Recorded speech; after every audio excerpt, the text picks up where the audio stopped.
Pakistan peoples party के long मार्च में साथ दिया, हमारे साथ इस्लामाबाद तक पहुंचे, और आपकी साथ की वजह से हम कामयाब हुए। और वो जो सब समझते थे कि नामुमकिन था, हमने नामुमकिन को मुमकिन बना दिया था।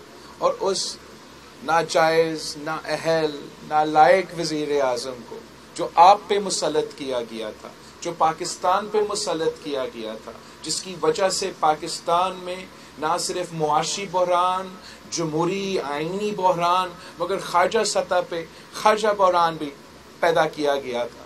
इलेक्शन के बारे में कल ही इंशाअल्लाह ताला पाकिस्तान पीपल्स पार्टी का सीईसी बैठेगा और हम अपना स्ट्रैटेजी बनाएंगे।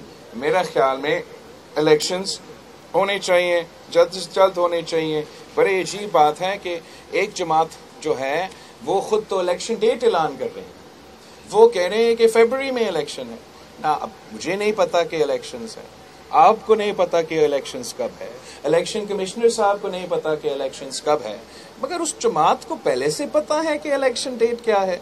तो मैं फिर अगर लेवल प्लेइंग फील्ड का बात ना करूं तो क्या करूं।